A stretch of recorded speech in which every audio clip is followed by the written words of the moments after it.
बोलिए वृंदावन बिहारी लाल की जय। श्री राधे गोविंद सरकार की जय। श्रीमद् भागवत महापुराण की जय। श्री बद्री विशाल भगवान की जय। गौ माता की जय। श्री सद्गुरुदेव भगवान की जय। जय जय श्री राम, जय जय श्री राम, जय जय श्री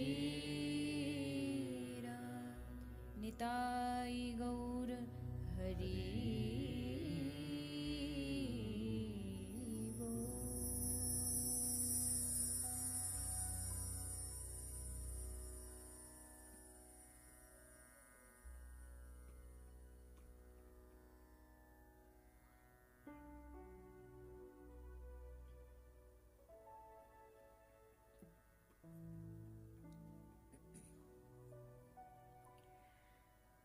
आइए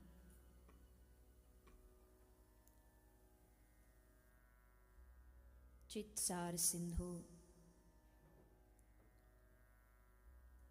सर्वस्व भगवान श्री राधे गोविंद के चरण कमलों का ध्यान करते हुए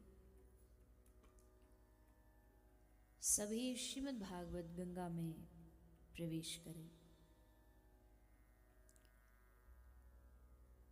पधारे हुए सभी हरि भक्तों वैष्णव जनों के चरणों में व्यासपीठ की ओर से आप सभी को मेरा प्रणाम। आज हम सभी श्रीमद् भागवत कथा के चतुर्थ दिवस में प्रवेश कर रहे हैं। विगत 3 दिनों से आप हम सभी भागवत का रसपान करते हुए भगवान श्री बद्री विशाल की भूमि पर बैठ करके भगवत कथा का रसपान कर रहे हैं। और आज भी हम भगवान की सुंदर सुंदर लीलाओं का, भगवान के अवतारों के चरित्रों का श्रवण पान करेंगे।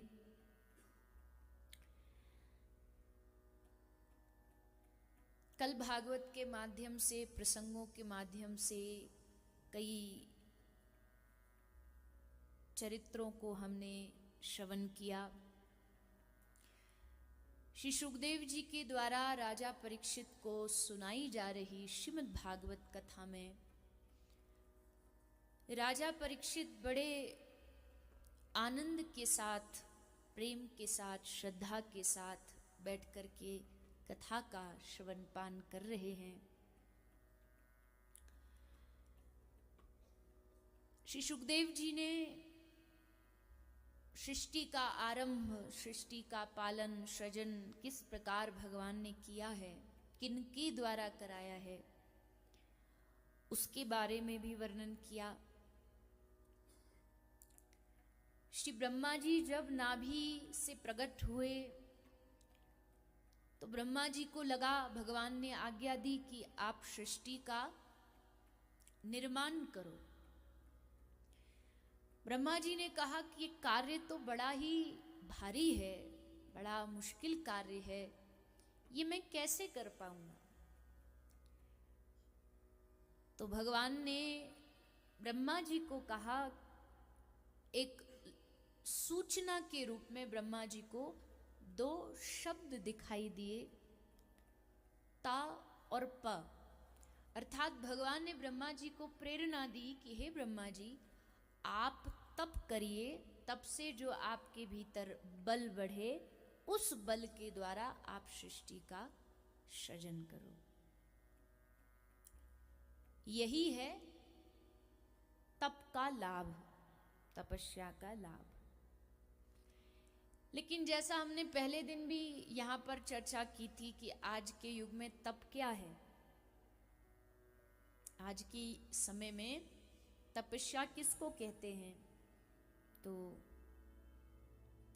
मन में आया कि अपनी निंदा, अपनी बुराई को भी चुपचाप सुन लेना, इससे बड़ा तप कोई हो नहीं सकता। क्योंकि अपनी जब बुराई, अपनी जब निंदा कोई हम अपने कानों में सुनते हैं तो हमसे वो सहन नहीं होती है, क्योंकि हमें ऐसा लगता है कि हमें सब प्रकार के गुण ही गुण भरे हुए हैं, हम बड़े गुणवान हैं। इसलिए उस निंदा को पचा लेना ही कलयुग का सबसे बड़ा तप है। सहिष्णुता एक भक्त का लक्षण होता है। संतों के लक्षण में भी श्री कपिल भगवान ने अपनी माता को बताया है। तो ये जो गुण जिसने सीख लिया वही सबसे बड़ा तपस्वी है। आप तप कर लो, कई वर्षों तक तप कर लो, लेकिन उसके बाद भी फिर वो तपस्या को टूटने में एक क्षण भी नहीं लगता है। एक महात्मा जी 30 वर्ष हिमालय की गुफा में तप करके, अब हिमालय में तो अकेले रहते थे तो कोई परीक्षा का तो कोई प्रश्न ही नहीं था, तो 30 साल खूब बढ़िया तप किया, और तप करने के बाद फिर वो कहीं काशी, हरिद्वार, वृंदावन कहीं दर्शन गए। अब दर्शन में तो देखो धक्का मुक्की होती है, मंदिरों में तो कोई देखता नहीं, सब एक दूसरे पे चढ़ते हैं। तो किसी का पांव महात्मा जी के पांव पर रख दिया। सोई महाराज जी एकदम क्रोध में आकर के बोले, तू जानता नहीं हम कौन है? हमने 30 साल रह करके क्रोध पर विजय प्राप्त करी है। तो उसने कहा, वो तो दिख रहा है कि 30 वर्ष में आपने क्रोध पर विजय प्राप्त कर ली। क्योंकि जी असली परीक्षा तो तभी होती है ना जब चारों ओर से सब संसारी लोग हों और वो तुम्हें परेशान करें। कोई भी हो सकता है, वो तुम्हारा अपना परिवार वाला हो सकता है, तुम्हारा रिश्तेदार हो सकता है, वो तुम्हें बार बार कोई ना कोई ऐसे शब्द बोल करके, ऐसे कार्य करके परीक्षा लेगा, और वो नहीं ले रहा, भगवान उससे लेवा रहे हैं। उसकी क्या सामर्थ्य आपकी परीक्षा ले सके? और फिर भी उसको सहन कर जाना, ये भगवान की कृपा ही है, और यही वास्तविक तप है। तो ब्रह्मा जी ने फिर तप किया, बल आया, और फिर ब्रह्मा जी ने सृष्टि का निर्माण किया, सृष्टि का सृजन हुआ। मनु शतरूपा, उनके वंश, सब आपने कल कथा सुनी। फिर नरकों का थोड़ा सा वर्णन सुखदेव जी ने सुनाया। हमारे पास ज़्यादा समय तो था नहीं, इसलिए केवल स्पर्श करके हम आगे बढ़ गए। लेकिन हर व्यक्ति को मृत्यु के उपरांत कौन कौन से कर्म से क्या क्या भोगना पड़ता है, ये सब पता रहना चाहिए।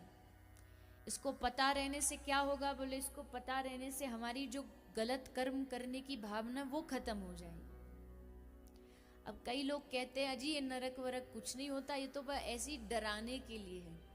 ये डराने के लिए नहीं है, ये वास्तविकता है कि अगर ये झूठ बोलोगे तो ये नरक मिलेगा, पशु पक्षियों को मारोगे तो ये नरक मिलेगा। और कर्म प्रधान विश्व करी राखा। गोस्वामी तुलसीदास जी कहते हैं, इस दुनिया में बाकी साधन बाद में आते हैं।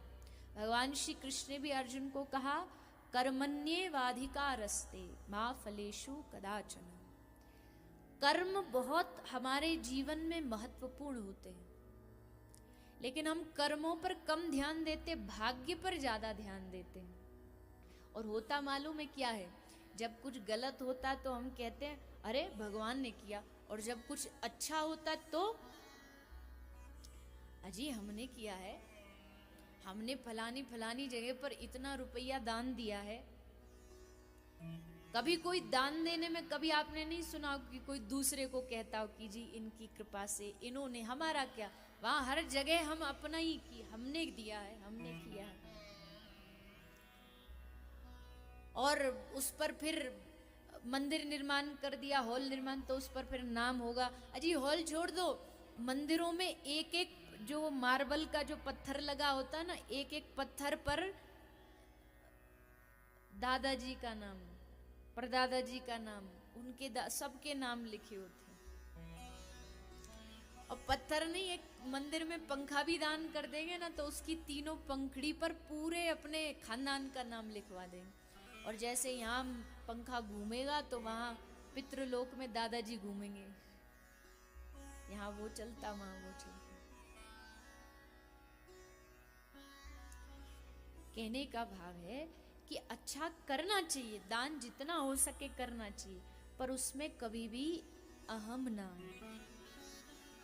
अगर अहम आएगा दान के बाद, भजन के बाद, कई लोग 16 माला करके इतना अभिमान दिखाते हैं कि हम 16 माला करते हो, बड़ी अच्छी बात है, लेकिन इसका अभिमान करोगे तो तुम्हारी 16 माला की गई व्यर्थ हो जाएगी। अभिमान, आए हो आप बद्रीनाथ, कुछ कमाने ही तो आए हो, कमाने माने अध्यात्म का, भक्ति का कमाने।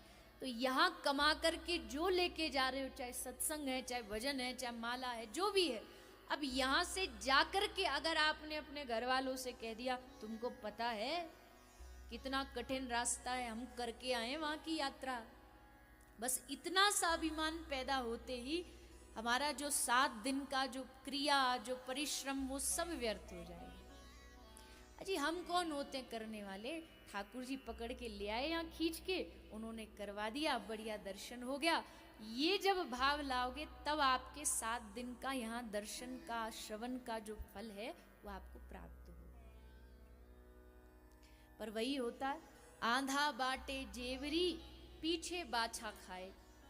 अंधा जैसे वो रस्सी बटता रहता है, अब अंधा दिखाई तो दे नहीं रहा, वो देखता है कि पता नहीं बढ़ता तो जा रहा हूं पर रस्सी नहीं बन रही, क्यों? क्योंकि पीछे बैठा बैठा एक बछड़ा उसको चबाता जा रहा है संग के संग।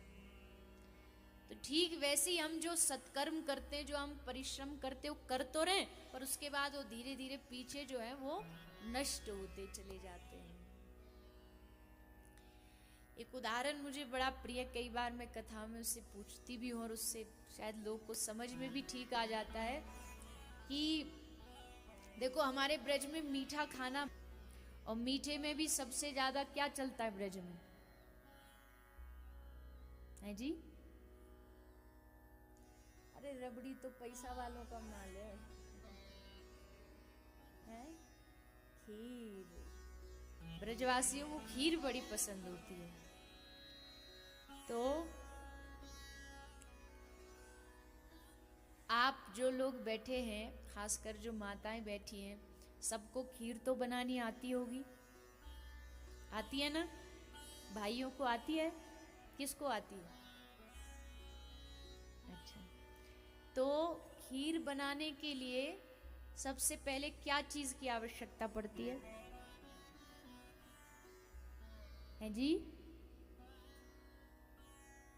ठंड में लगता वाणी भी बंद हो गई आपकी। क्या चाहिए सबसे पहले?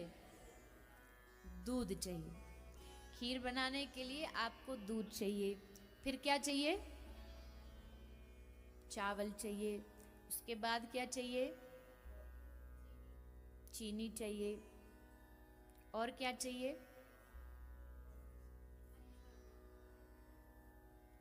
पंचमेवा। क्या क्या होते पंचमेवा?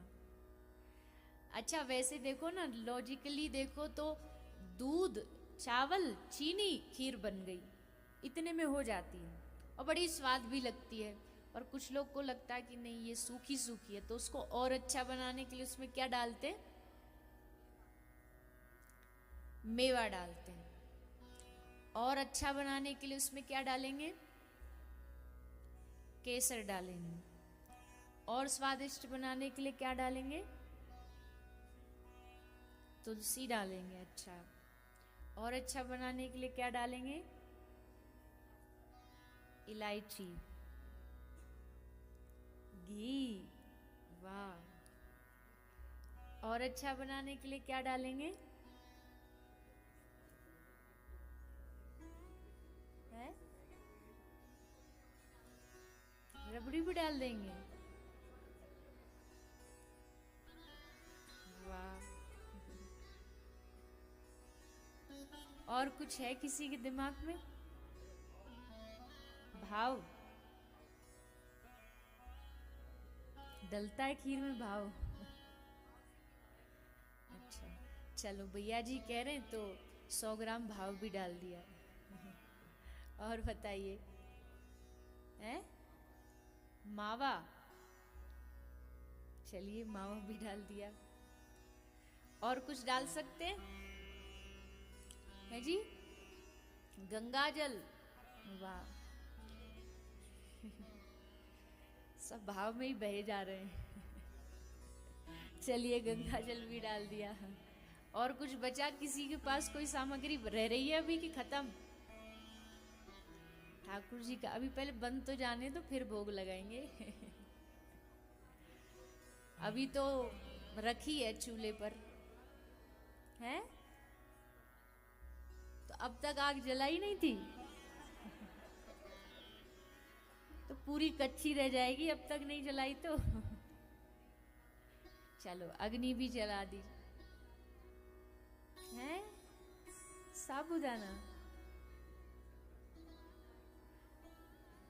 खीर बना रहे हो कि खिचड़ी बना रहे हो? चलो मिला दो, साबूदाना भी डाल दिया। और बताओ, खत्म? सामग्री खत्म आपकी? अच्छा, चलो ऐसे तो पूरी 3 घंटे आप बस बताते ही रहोगे। गुलाब जल डाल दो, गंगा जल डाल दो, सब एक संग ही डाल दो। अब एक और नई चीज सुनो। आप जब गुलाब जल डाल दो, गंगा जल डाल दो, मावा डाल दो, साबूदाना डाल दो, और क्या क्या था, सब डाल दो। उसको डालने के बाद फिर उसमें आप 2-4 बूंद ऊपर से नींबू की डाल देंगे तो बहुत ही स्वादिष्ट और बहुत ही अच्छी खीर बनेगी। बहुत स्वादिष्ट, आपने कभी खाई नहीं होगी ऐसी। बनेगी कि नहीं? नहीं जची मेरी बात? नहीं बनेगी अच्छी? क्यों नहीं बनेगी?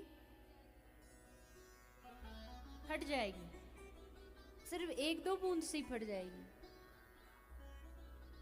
पक्का? चलिए आप कह रहे हैं तो मान लेते हैं।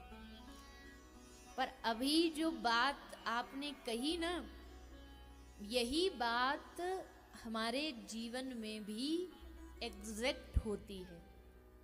पर इस बात को तो आप समझ गए कि नींबू से पूरी खीर नष्ट हो जाती है। मान लीजिए आप अपने हृदय को पात्र बना करके उसमें आप कृष्ण प्रेम की अग्नि जला करके, उसमें सत्संग रूपी दूध डाल करके, उसमें दान रूपी मेवा डाल करके, तपस्या रूपी केसर डाल करके, व्रत इत्यादि साधन यज्ञ रूपी उसमें इलायची बादाम डाल करके, अगर ये सब करने के बाद अगर आप उसमें अभिमान की 1 बूंद भी डाल दोगे तो आपका सारा सत्कर्म नष्ट हो जाएगा। 1 अभिमान की बूंद हमारे किए गए सारे सत्कर्मों को, अच्छाइयों को एक क्षण में धो देती। मैंने किया, ये करते ही तुमने जो किया वो सब धुल जाता है, वो सब नष्ट हो जाता है। इसीलिए महापुरुष कहते हैं, श्री चैतन्य महाप्रभु कहते हैं, तृणादपि सुनीचेन तरोरपि सहिष्णुना, कि भैया ये अहम अभिमान को अपने आप से दूर करके जब आप भगवान का सत्संग, तीर्थ, दान, यज्ञ करोगे तभी आपको उसका परिणाम मिलेगा। और दान कर भी रहे हैं तो किस बात का अभिमान? हमारे पास का दिया हुआ दे रहे हो तब तो अभिमान करोगे ना। जो हमारा है ही नहीं उसको दे करके भगवान को क्या अभिमान दिखाना? अपना हो तब तो अभिमान दिखाएं। भगवान कहते, पगले जब तू इस दुनिया में आया था 1 जोड़ी कपड़ा पहन के भी नहीं आया था इस दुनिया में। 1 जोड़ी कपड़ा भी तेरे पर मेरा उधार है, और जाएगा तब भी नहीं लेकर के जाएगा। सो बीच वाला जितना भी तुझे प्राप्त हुआ है ना, वो मेरा दिया हुआ है। यहां तक कि ये एक बिंदु महाराज का पद है जिसमें कहते मैं नहीं मेरा नहीं, ये तन किसी का है दिया, जो भी मेरे पास है वो धन किसी का है दिया। तो पहली बात तो ये है कि भैया देखो, अच्छा कर्म करते रहना चाहिए, सत्कर्म करना चाहिए, दान पूजा पाठ करनी चाहिए, लेकिन इसका अभिमान ना हो, ये बहुत जरूरी है। दान खूब करिए। वैसे तो बहुत सारे लोग अभिमान तो छोड़ो, देने में ही उनका कई बार बड़ा हृदय कांपने लगता है। कोई दिख रहा है कि बेचारा असमर्थ यहाँ बैठा है, परेशान है, दान देना ये भी बहुत बड़ी, इसके लिए भी बड़ा हिम्मत चाहिए, जिगर चाहिए। सब कोई नहीं। वो कथा सुनाते हैं ना, सेठ जी दान करते नहीं थे। एक दिन एक चांदी का रुपया हाथ में धर लाए, गर्मी का समय था, और जैसे वो हनुमान जी को समर्पित करने वाले थे, हाथ खोला तो देखा हाथ पूरे पसीने में लथपथ थे। तो बोले उस सिक्के को, बोले अरे अरे भैया, तू भी मुझसे बिछड़ करके रो रहा है? अरे नहीं नहीं, तुझको नहीं जाने दूंगा मैं, और जेब में धर के वापस चले गए। बताओ, सिक्का रो रहा है इनसे बिछड़ने के लिए। ऐसे ऐसे लोग भी होते हैं। एक महाराज जी हुए ब्रज में, अभी तो उनका शरीर शांत हो गया। वो एक बड़ी हास्य की कथा सुनाते थे कि एक सेठ जी थे, एक सेठ जी थे, बड़े कंजूस, भारी कंजूस। वो कहते हैं ना, कंजूस भी वो वाला जो मक्खी चूस तो ऐसे महाकंजूस थे। और नाम क्या था? नाम क्या था इनका? सुनो, नाम था दानचंद। नाम था दानचंद, और बड़े भारी कंजूस। तो इनके घर से 14 किलोमीटर दूर गया जी में जो दान होता है, पिंड दान होता है, वो 14 किलोमीटर दूर था। पर ये कभी 14 किलोमीटर दूर गंगा जी भी नहाने इस डर से नहीं गए कि वहां बहुत सारे पंडा मिलते हैं तो पैसा मांगेंगे। जाते ही नहीं। एक दिन पत्नी बोली, तुम इतना कमाते हो, कुछ करते धरते नहीं हो, जाओ आज तो तुमको जाना ही पड़ेगा गया जी में जा करके। तो पत्नी ने जब बहुत कहा तो चल पड़े 14 किलोमीटर। और वो भी एकदम गाड़ी से नहीं गए, बोले डीजल पेट्रोल फूक जाएगा हमारा, सो पैदल पैदल गए। पैदल पैदल पहुंच गए गंगा जी के घाट पर। अब गंगा जी के घाट पर होता है पिंडदान, पर वो एकदम जहां मुर्दा घाट होता ना, जहां शव को जला, वहां गए कि यहाँ हमसे कोई ज्यादा मांगेगा नहीं, चुपचाप कर करू के हम निकल जाएंगे। तो ऐसे दानचंदी पहुंचे वहां। पर ठाकुर जी तो बड़े नटखट हैं। भगवान कौतुकी खुद पंडित बन करके इनके पास आ गए। और जैसे जल्दी जल्दी नहा रहे थे, कोई पंडित जी आ ना जाए, कोई आ ना जाए मांगने के लिए, सो नहा धो के ये कपड़ा वस्त्र पहन के चले ही कि पीछे से आवाज आई, यजमान की जय हो, यजमान की जय हो। सो इनकी हार्ट बीट बढ़ गई कि ये तो इन्होंने तो हमको पकड़ लिया, दर्द दबोचा, अब क्या करेंगे। सो पीछे मुड़े नहीं, पर पंडित जी भी एकदम पक्के थे। बोले रुको रुको रुको, अजी यजमान जी, ये कहाँ आप भागे जा रहे हो? कब से हम इंतजार कर रहे। और देखो, हमको ऐसे पंडा मत समझना जो यहाँ तक कहीं भी जाके मांग लेते हैं। साल में एक ही यजमान से लेते हैं, पर इतना लेते हैं कि साल भर का काम एक ही बार में पूरा हो जाता है। साल भर का राशन, दाल, चावल सब एक ही बार। अब तो महाराज हृदय कांप गया इसका कांप के बोला, नहीं करेंगे नहीं करेंगे नहीं करेंगे। तो भगवान बोले, अच्छा चलो, साल का नहीं 6 महीना का दे दो। बोले नहीं देंगे हम, 6 महीना का भी नहीं। भगवान बोले 1 महीना को दे दो। बोले हमारे पास एक फूटी कौड़ी भी नहीं। ठाकुर जी बोले 1 दिन का तो करना पड़ेगा। बोले हम पैसा लाए ही नहीं है, हमारा घर यहाँ से 14 किलोमीटर दूर है, हम लाए ही नहीं पैसा। तो ठाकुर जी बोले कोई बात नहीं, उधार कर लो, संकल्प आज कर जाओ, उधारी हम लेने। बोले इतना दूर हम दोबारा नहीं आ सकते। पंडित जी बोले कोई बात नहीं, चिंता मत करो, वो हम देख लेंगे। तो बोला ठीक है, घर आ जाने से लगा कि एक कौन इतना दूर आने वाला, एक धेला लेने के लिए। इसने संकल्प किया कि ठाकुर जी ने कहा कि एक धेला तो तुमको देना पड़ेगा। तो बोला ठीक है। उसको लगा एक धेला के लिए कौन आएगा, आ गया घर। अब घर आया, अब जैसे शाम हुई, घंटी बजी, पत्नी दरवाजे पर गई, दरवाजा खोला तो आवाज आई, यजमान की जय हो, यजमान की जय हो। उसको भीतर आवाज सुनी कि अरे आ गया यहाँ। तो इसने सोचा अब क्या करूं, वहां तो झूठ बोल के आ गया, अब एक धेला इसको देना पड़ेगा। तो क्या किया, पत्नी आई भीतर, बोले तुम किसी को बोल के आए थे एक धेला देने के लिए, वो आया है बाहर पंडित जी। तो बोले जल्दी जाओ बोल दो। बोले क्या बोल दो? बोले ये बोल दो कि दानचंद जी चले गए, दुनिया में रहे ही नहीं। अब रहे नहीं तो दान कौन देगा?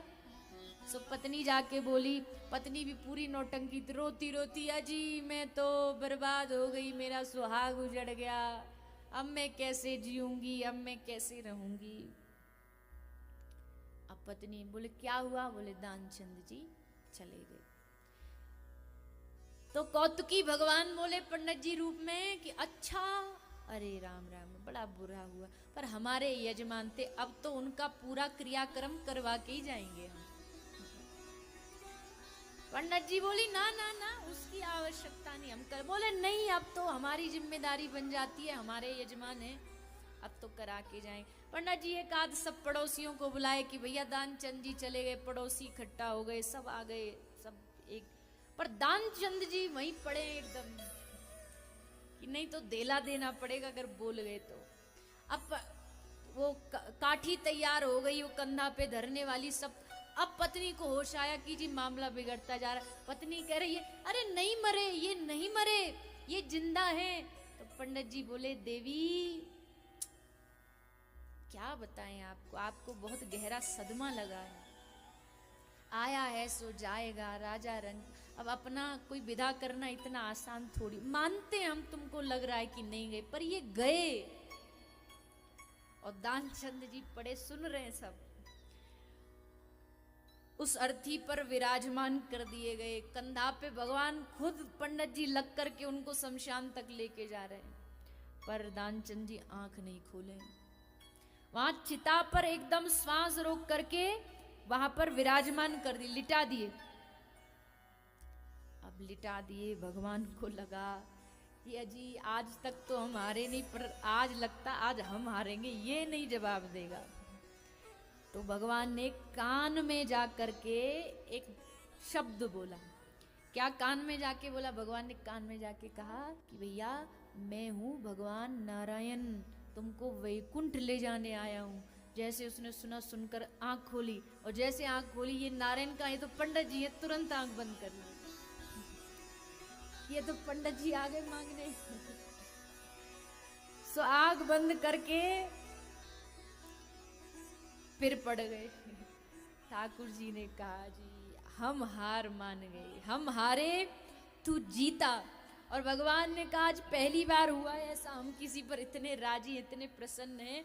मांग ले हूं वरदान कछु, जा मांग ले जो तुझे वरदान मांगना। तो दानचंद धीरे से बोला धेला दीजे छोड़। ठाकुर जी बोले वारे दानचंद, इतना बढ़िया मौका दिया कि वरदान मांग ले, तो मांगा भी क्या, धेला दीजे छोड़। ऐसे ऐसे दानचंद होते, नाम ही दानचंद है, पर जब करने की बारी आती तो महाराज ठाकुर जी भी हार मान जाते। तो देना भी भैया बड़ी बात है, कोई आसान काम नहीं होता है। कोई कहीं भी किसी भी रूप में दे वो बहुत बड़ी बात होती है, लेकिन जो भी दे रहा है समाज सेवा में कर रहा है, उसका अभिमान न हो, ये हमेशा ध्यान रखें। तो बात चली कर्मों की, कर्मों का हिसाब, कर्मों का लेखा जोखा। श्री सुखदेव जी ने कर्मों के विधान के लिए अजामिल की कथा भी सुनाई कि लाख कोई कर्म गलत करे, लेकिन अगर भगवान नाम का आश्रय ले लेता है तो भगवान उसके सब पापों को एक क्षण में नष्ट कर देते हैं। भगवान के नाम की महिमा श्रीमद् भागवत में बार बार बताई गई है। इसीलिए हम सबको ये 7 दिन की कथा का आप ये समझ लीजिए निचोड़ है कि अपने मन को समझाइए। जिस प्रकार ये मन सांसारिक चीजों में बड़े रुचि से लग जाता है, वैसे इस मन को धीरे धीरे अभ्यास बन जाए भगवान नाम लेने का। ये मन बड़ा चंचल है, कैसे तेरा भजन करूं, जितना इसे समझाऊं उतना ही मचल जाए। लेकिन मन इतना कठोर भी नहीं है। जिन महापुरुषों को भगवत प्राप्ति हुई इसी मन के सहारे हुई, बस थोड़ी सी आवश्यकता है इस मन को समझाने की। इसलिए बाबा सूरदास जी कहते हैं, क्या ये मन को समझाने का, बताने का तरीका है कि पढ़िए सुनिए भगति भागवत और कथा कह लीजिए, और सूरदास हरि शरण ताकिए जन्म सफल कर लीजिए। तो इस चंचल मन को, चंचल ही मन कृष्ण, अर्जुन कहता है ये मन चंचल है, लेकिन हे प्रभु मन के रूप में आप ही हो, सो अब इसको संभालने की जिम्मेदारी भी आपकी ही बन जाती है। तो जब इस मन को हम भगवान नाम पकड़ा देंगे तो धीरे धीरे अपने आप ये मन हरि शरण की ओर बढ़ने लगेगा। तो नाम की महिमा बताते हैं श्री सुखदेव जी महाराज। वृत्तासुर या प्रसंग देवताओं के द्वारा की गई भगवान की स्तुति इत्यादि का वर्णन करते हुए सप्तम स्कंद में भगवान के एक भक्त का चरित्र सुना रहे हैं। प्रहलाद, लाद, नारद, पराशर, पुंडरीक, जो द्वादश भक्तों में सबसे अग्रगण्य माने जाते हैं, ऐसे भक्त प्रहलाद। कल आपने सुना वराह भगवान जब समुद्र से पृथ्वी को ला रहे थे तो हिरण्याक्ष नाम के दैत्य ने आके युद्ध किया, भगवान ने उसे मार दिया। हिरण्याक्ष का ही दूसरा भाई जय विजय का ही जो अवतार है हिरण्यकशिपु, हिरण्यकशिपु को लगा कि हमें अपने भाई का बदला लेना है, उसके लिए हमको भगवान नारायण से युद्ध करना पड़ेगा। विष्णु से युद्ध करना है तो बल भीतर होना चाहिए, और बल कहां से मिलेगा? बोले तप करो। तप किया, घोर तप किया हिरण्यकशिपु ने, और ब्रह्मा जी प्रकट हो गए। ब्रह्मा जी ने कहा बेटा मांग क्या चाहिए? तो बोला कि मुझे अमर कर दो। ब्रह्मा जी ने कहा ये तो संभव नहीं है, अमर होना ये तो किसी के लिए संभव नहीं है। मृत्यु चाहे कोई अमर हो भी जाए, मैं खुद ब्रह्मा, मेरी भी गद्दी भी समय समय पर चेंज होती रहती है। ब्रह्मा जी की अपनी आयु है, देवताओं की अपनी आयु निश्चित है, अमर तो नहीं कर सकता। अच्छा तो ठीक है, आपकी इतनी वर्ष तप किया है तो उसके बदले आपको कुछ तो देना पड़ेगा, वरदान। हाँ जी मांगिए। बोले एक नहीं 6 वरदान मांगो। कहिए क्या वरदान चाहिए? तो बोला पहला वरदान, सृष्टि के किसी भी प्राणी के हाथों में न मरूं, चाहे पशु हो, पक्षी हो, नर हो, देवता हो, सृष्टि में जो प्राणी जन्म लेता उसके हाथ से मैं ना मरूं। दूसरा, न अस्त्र से मरूं, न शस्त्र से, न ऊपर मरूं, न नीचे, न दिन में मरूं, न रात में, न बाहर मरूं, न भीतर, और 12 महीने में से भी किसी महीने में ना मरूं। ब्रह्मा जी ने बोल दिया तथास्तु।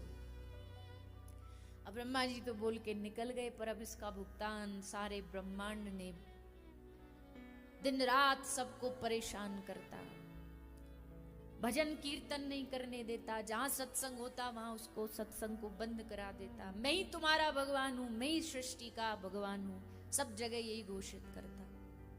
डर भी जाते लोग, इसके डर के मारे भजन बंद कर देते, पूजा बंद कर देते। लेकिन जब ये तप कर रहा था उस समय इसकी पत्नी कयाधु गर्भवती थी। इंद्र ने सोचा ये दैत्य इतना ब्रह्मांड में तांडव मचा रहा है, सबको परेशान कर रहा है, तो इसका बेटा भी वैसा ही पैदा होगा, इससे अच्छा तो इसे मार दो। कयाधु का हरण करके इंद्र ले जा रहा था स्वर्ग में, ताकि हिरण्यकशिपु की पत्नी को भी मार दे और उसके घर में जो बालक है उससे भी मार दे। लेकिन रास्ते में मिल गए देवर्षि नारद जी। नारद जी ने कहा नहीं नहीं नहीं, इसके घर में कोई दैत्य नहीं, एक भगवत भक्त पल रहा है, छोड़ो इसे। इंद्र से कयाधु को छुड़ाया और नारद जी अपने आश्रम ले जा करके कयाधु को रोज सत्संग सुनाते और कयाधु के गर्भ में बैठे बालक ने गर्भ से ही नारद जी को अपना गुरु मान लिया। जन्म हुआ, नाम रखा गया प्रहलाद। अब हिरण्यकश्यपु से सारी दुनिया डरती है, लेकिन एक ही था इस पूरे साम्राज्य में जिसको किसी का डर नहीं था। कौन? प्रहलाद।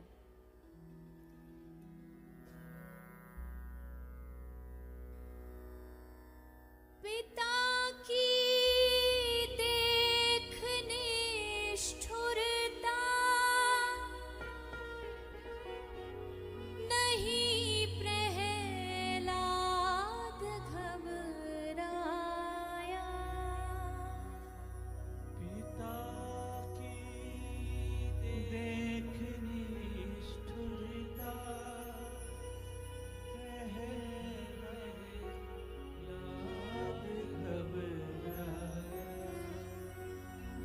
पिता की देख निष्ठुरता, नहीं प्रहलाद घबराया। पिता की देख निष्ठुरता, नहीं प्रहलाद घबराया। लगाया प्रेम से नारा, हरि शरणम हरि शरणम। लगाया प्रेम से नारा, हरि शरणं हरि शरणं। हरि शरणं हरि शरणं।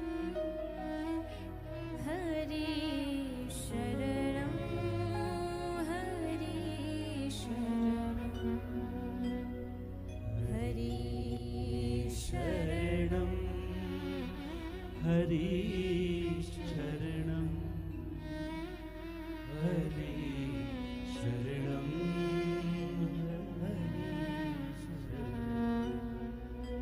भरे दरबार में जब द्रौपदी की लाज जाती थी। हरि दरबार में जब द्रौपदी की लाज जाती थी। विकल होकर के उचारा, हरि शरणं हरि शरणं।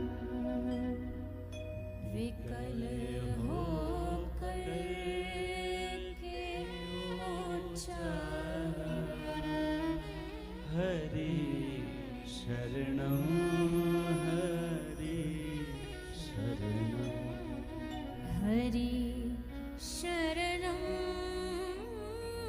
हरि शरणं। हरि शरणं हरि शरणं। हरि शरणं हरि शरणं हरि शरणं हरि शरणं। पिता की देख निष्ठुरता, नहीं प्रहलाद घबराया। लगाया प्रेम से नारा, हरि शरणम हरि शरणम। भरे दरबार में जब द्रौपदी की लाज जाती थी, दुशासन द्रौपदी की साड़ी को पकड़ करके खींचता जा रहा है, खींचता जा रहा है। द्रौपदी को अपने आंखों के सामने पूरा अंधकार नजर आ रहा है, मानो अब सब खत्म, लाज गई, इज्जत गई, मैं इस कुल की पुत्र वधू, लेकिन आज मेरी ये दशा, जैसे कोई कसाईयों के बीच में गाय फंस जाती है तो यहाँ वहां भागती है, बचने का प्रयास करती है, रंभाती है। द्रौपदी कह रही है, इन कसाईयों से भरी सभा में मैं आकर के फंस गई हूं, कौन मुझे बचाएगा? हे धर्मराज, चुप क्यों बैठे हो? बोलो ना, कौन से धर्म का काम किया तुमने? अपनी पत्नी को जुए पर, दाव पर लगा दिया, बिन मुझसे पूछे।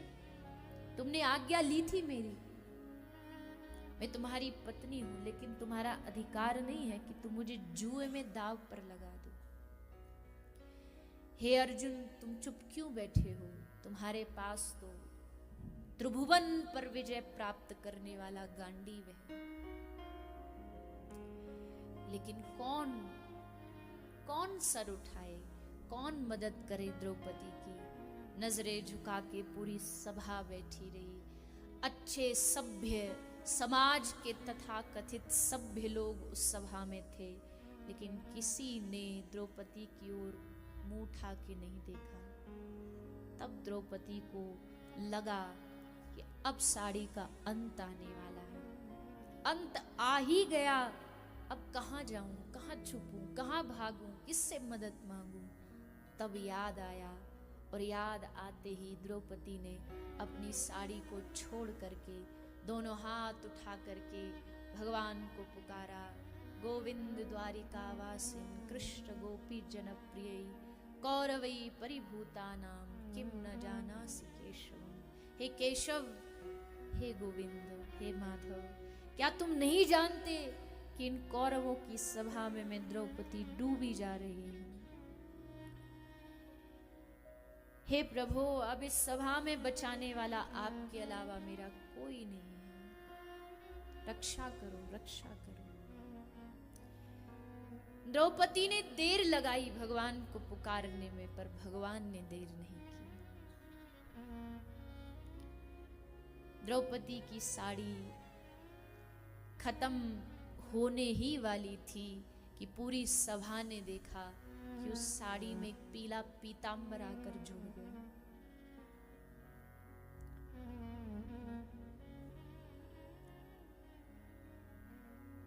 वसन रूप भय श्याम,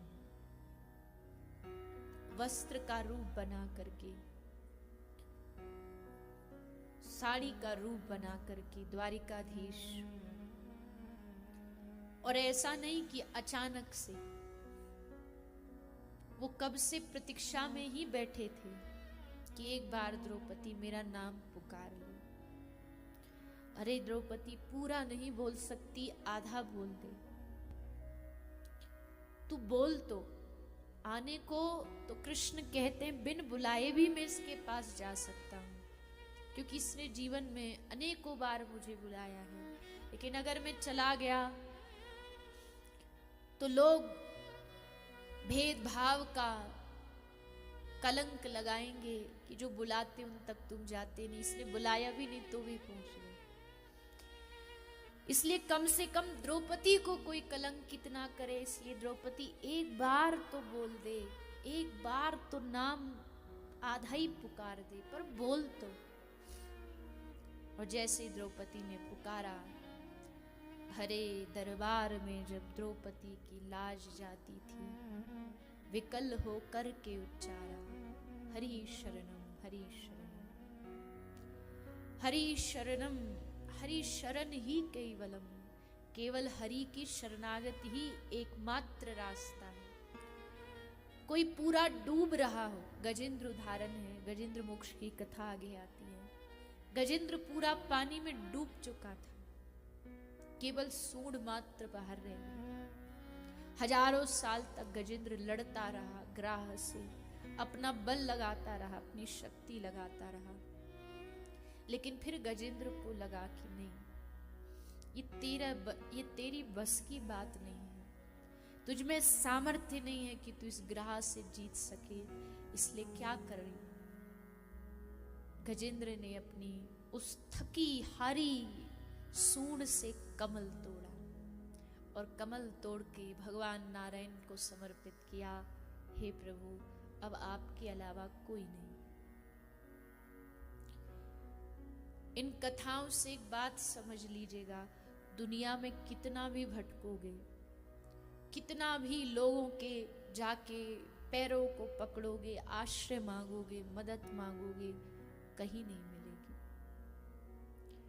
कहीं प्राप्त नहीं होगी। इसलिए सीधा हमारे जो जन्म जन्मों के संबंधी हमारे ठाकुर हैं, बस उनके पास चले जाना। और वो भगवान ऐसा नहीं कि आप आओगे तो कोई बहाना बनाएंगे, कोई नहीं, वो प्रतीक्षा में बैठे हैं, वो इंतजार में बैठे हैं, ये कोई हमें पुकारे, कोई हमें बुलाए।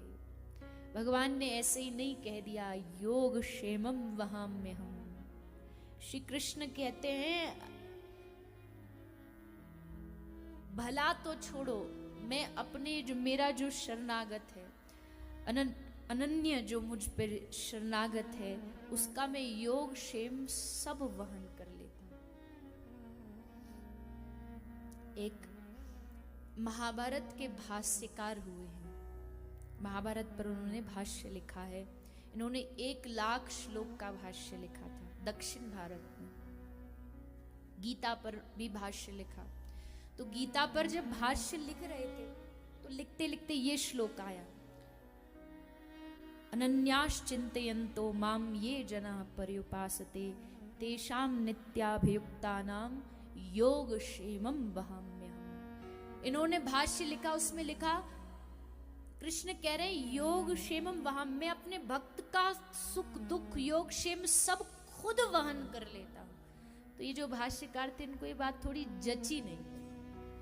इनको लगा वहां में हम क्यों लिखा है भगवान ने। अच्छा, ददाम्य हम बोल देते, ददाम्य मतलब मेरे जो भक्त होता उनका मैं योगक्षेम वहन करवा देता हूं किसी और से, मुझे आने की क्या जरूरत है, भगवान खुद आकर के क्यों करेंगे वो काम। तो उन्होंने क्या किया, पेन लेकर के उस श्लोक में वहाम्यम की जगह उसको ददाम्यम लिख दिया और लिख करके कलम रख करके स्नान करने चले गए। अब ठाकुर जी को लगा कि अच्छा, हमारी वाणी पर तू पेन चलाएगा, तेरी इतनी सामर्थ्य है कि तू हमारी वाणी को कहे कि नहीं, भगवान ऐसा नहीं कर सकते, इसमें कुछ गड़बड़ है। भगवान ने कहा ले। बड़े दरिद्र ब्राह्मण थे, घर में अन्न का दाना नहीं था। ठाकुर जी छोटा सा बालक का रूप बना के इनके घर पहुंचे। ये तो स्नान के लिए गए थे, तो इनकी पत्नी वहीं पर थी। और जाकर के अब हमारे कौतुकी ठाकुर ने जाकर के इनकी पत्नी के सामने जोर जोर से रोना शुरू कर दिया। पत्नी बोली क्यों रो रहे हो, कौन हो तुम? बोले हम तुम्हारे पतिदेव जो हैं वो हमारे गुरुजी हैं, हम उनसे शास्त्र अध्ययन करते, एक श्लोक याद करने को दिया था, हमको हुआ नहीं, तो देखो कैसे मारा, गाल में देखो निशान आ गया। और जैसे वो गुरु माता ने देखा तो सचमुच गाल पर एकदम निशान बना हुआ था। तो निशान बना हुआ था। मैया बोली आने दो आज इनको। अब जो माताएं होती उनके सामने तो कोई कितना भी विद्वान हो तो किसी को नहीं छोड़ती। सो बोली आने दो, हम देखेंगे। अब ठाकुर जी खुश हो गए। वो जब स्नान करके आए तो देखा कि पहला तो पूरा घर धन धान्य से भरा था, अन्न इत्यादि जो भी घर में नहीं था वो सब भरा हुआ था। तो पूछा उन्होंने कि ये सब किसने? बोले किसने तो बाद में बताऊंगी, पहले ये बताओ बच्चों पर हाथ कैसे उठाते हो? बच्चों पर हाथ? बोले हाँ, आया था एक श्याम वर्ण का बालक, तुम्हारा शिष्य, उसके चेहरे पर निशान बना हुआ था, तुमने उसको मारा। जैसे उन विद्वत ने सुना तो आंख से अश्रु बह गए। ये निशान क्या था? ये निशान हमने जो वो भगवान की वाणी पर जो कलम चलाई ना, पेन चलाई, वो पेन से हमारे कलम से हमारे ठाकुर जी को चोट लग गई। उनको लग गया और आज उन्होंने देखो उस बात को सिद्ध भी कर दिया कि अच्छा हमारी वाणी पर ददाम्य हम नहीं वहाम्य, मैं खुद उसके योग क्षेम का वम करता हूं, इसलिए खुद वो चल कर के आए और ये सारा जो हमारी दरिद्रता इसको दूर करके खुद गए। तुरंत गए जाके कॉपी का पन्ना फाड़ा, बोले नहीं हमारी सामर्थ्य नहीं, भगवान जो कह रहे वो सच है, योग क्षेमम वहाम्य हम। भगवान सबका योगक्षेम वन नहीं करते। भगवान कहते मैंने ये कोई प्रतिज्ञा नहीं कि मैं सबका योगक्षेम वन करूंगा। किसका करूंगा? अनन्याश्चिंतयन्तो मां, जो अनन्य रूप से मुझे समर्पित हो गया। भगवान कहते 100% गारंटी लेता हूं कि उसका सारे जीवन का वहन मैं खुद उठाऊं। तो ऐसे ठाकुर जी पर प्रहलाद जी को पूर्ण भरोसा, कोई डर नहीं। पिताजी मारेंगे तो मार दे। कोशिश भी की, हिरण्यकश्यपु ने पहाड़ से गिराया, प्रहलाद जी बच गए। अग्नि में डलवाया, प्रहलाद जी बच गए। हर कदम पर जब प्रहलाद बचता गया, घबराया हिरण्यकश्यपु, डरने लगा कि कुछ तो गड़बड़ है इस लड़के में। कौन है तू? जरूर तुझे नारायण ने दूत बना करके मेरे घर में जन्म दिया, बता तू कौन है? प्रहलाद जी ने कहा पिताजी मैं तो भगवान का दास हूं, मैं तो अपने भगवान नारायण का दास हूं। अच्छा दास है, तेरा मालिक है तो बता कहां है तेरा मालिक, कहां है तेरा स्वामी? प्रहलाद जी ने पूछा कि पिताजी कहां नहीं है मेरा स्वामी? जले विष्णु, स्थले विष्णु, विष्णु पर्वत मस्तके, जल में, थल में, पहाड़ की चोटी पर, हर जगह भगवान विराजमान है। अच्छा हर जगह है? हाँ हर स्थान पर है।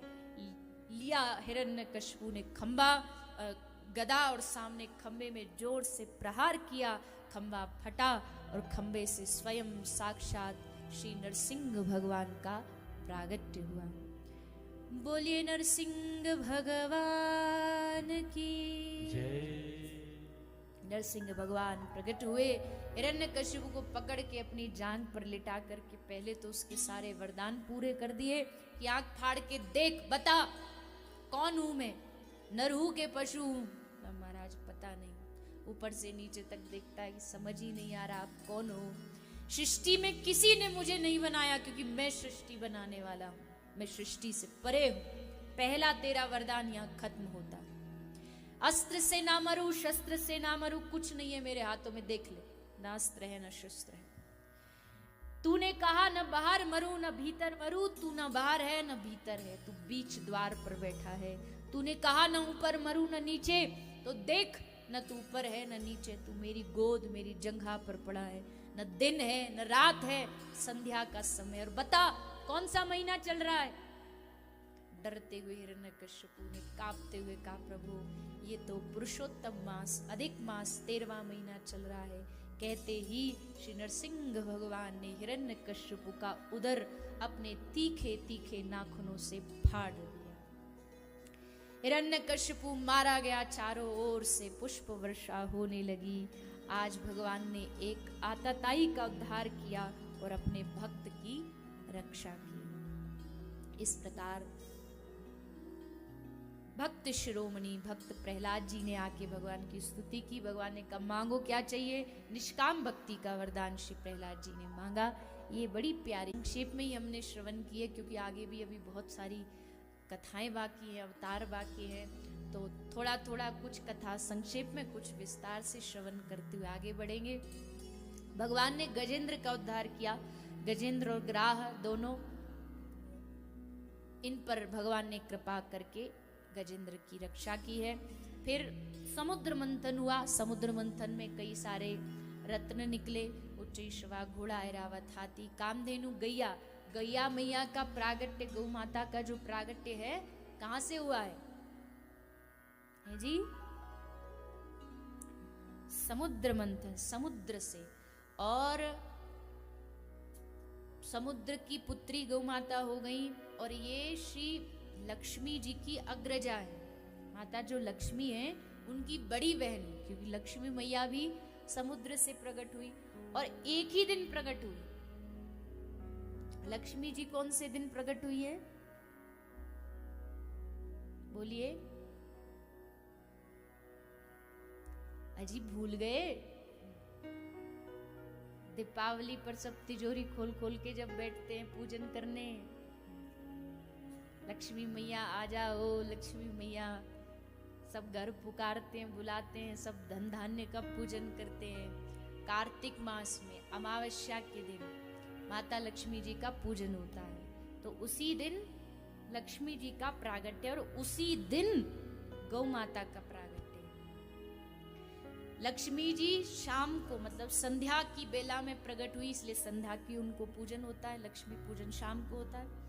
और गौ माता प्रातःकाल प्रकट हुई, इसलिए कोई भी इतिहास आप पढ़ लीजिए, हमारी सनातनी परंपरा कहती है कि दीपावली वाले दिन सुबह गौ माता का पूजन होता है और शाम को लक्ष्मी पूजन होता है।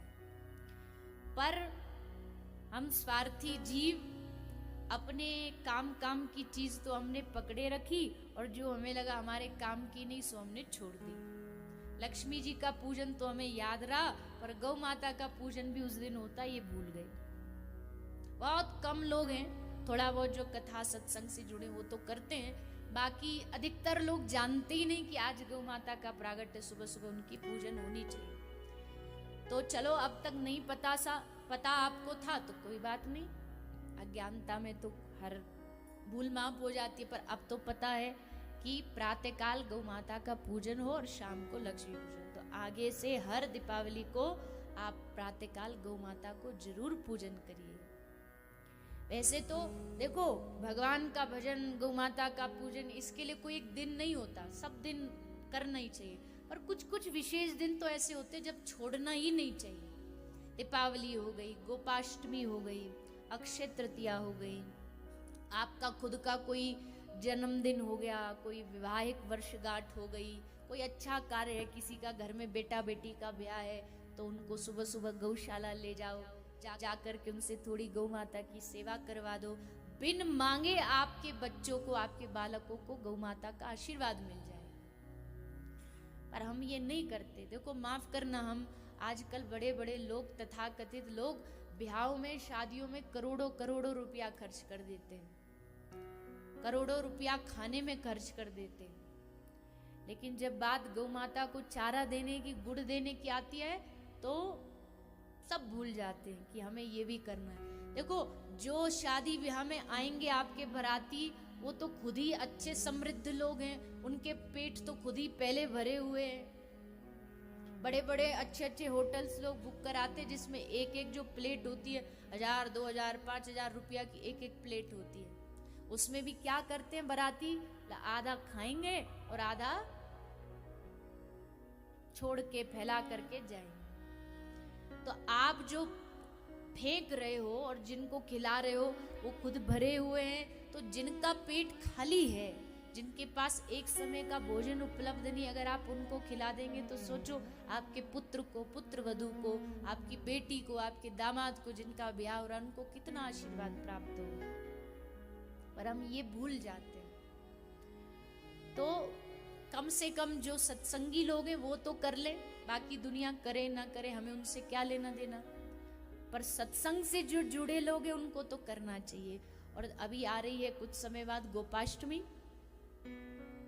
थोड़े ही दिनों बाद है, तो गोपाष्टमी को आप जो भी शहर में रहते हो, हर शहर में कुछ ना कुछ तो गौ माता का गौशाला, गौ अस्पताल होता है, तो वहाँ सेवा करिए। फिर दीपावली आ रही है, दीपावली पर गौशाला जाइए, कभी तो जाकर के गौ माता को थोड़ा सा देखें, उनकी सेवा करें, उनको चारा खिलाएं। गौ माता को आज के समय में जयकारा नहीं चाहिए, उनको पेट भरने के लिए चारा चाहिए।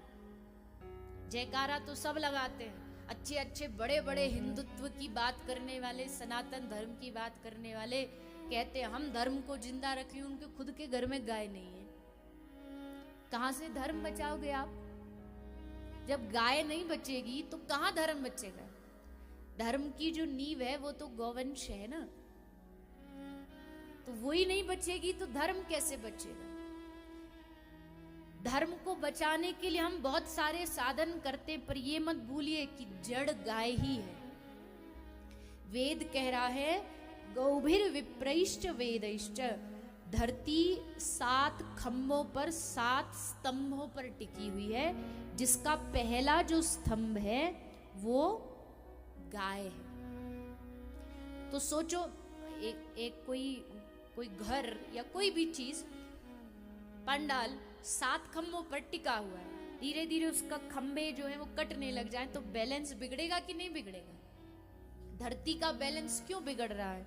धरती पर धीरे धीरे आपदाएं जो आती हैं, चाहे कोविड को ले लीजिए, चाहे केदार घाटी का ले लीजिए, कितने सारे हैं, नेपाल में कुछ वर्षों पहले हुआ, ऐसे ऐसे जो रौद्र रूप प्रकृति दिखाती है, उसका कारण क्या है? पृथ्वी अनबैलेंस हो जाती है। और अनबैलेंस क्यों होती है? क्योंकि जो पहला स्तंभ है गाय, वो भारत में काटी जा रही है। भारतवर्ष में गाय जब जब कटेगी, भारत में जब जब गौहत्या होगी, तो समझो धर्म की हत्या हो रही है।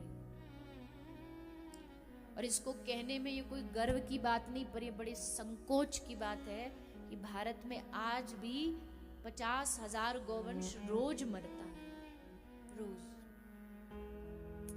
और पता नहीं प्रकृति भी कैसे कैसे बदला लेती है। बेचारी गौ माता जैसे तैसे कोई कत्ल खाने से बच भी जाती है, बच गई तो एक अभी जो एक वायरस चला हुआ है, लंपी वायरस, कितनी भयंकर तबाही उसने गौ माताओं की बना रखी है, पर कोई बात करने वाला नहीं। सरकार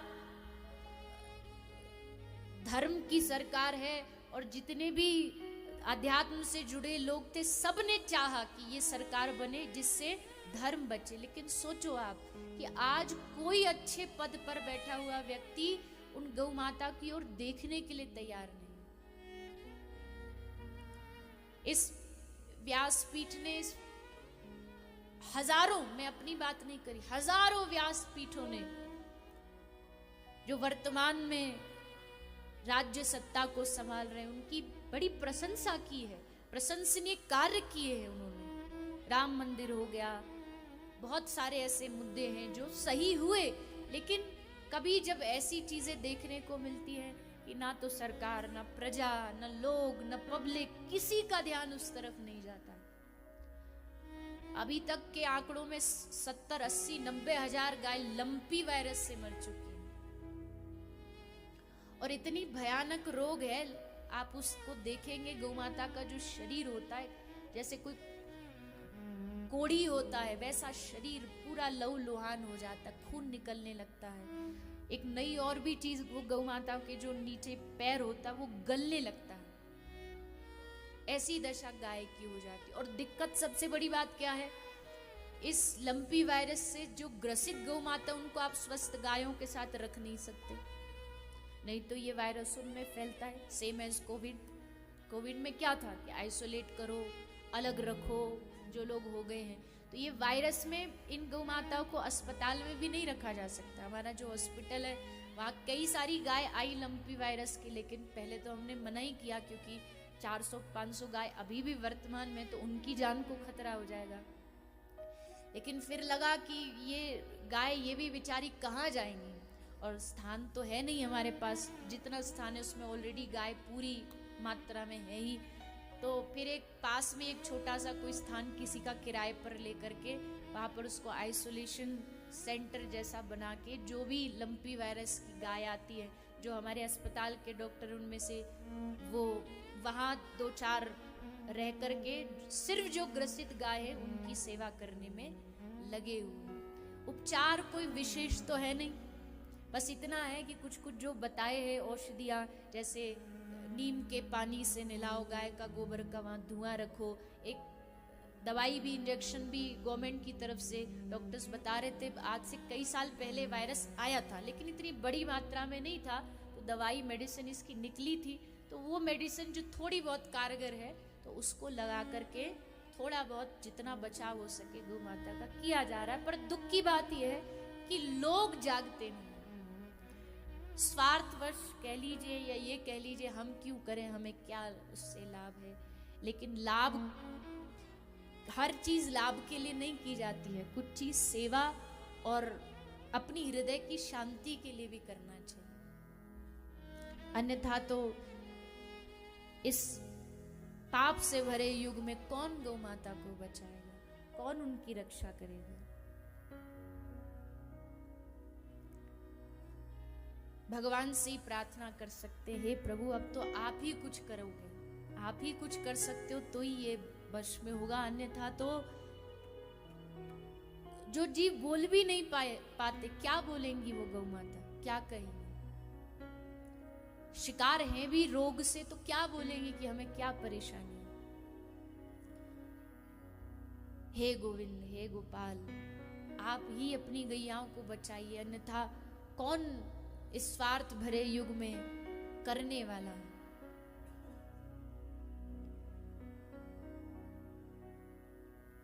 इस पापी युग में गौ माता का कोई नहीं रखवाला,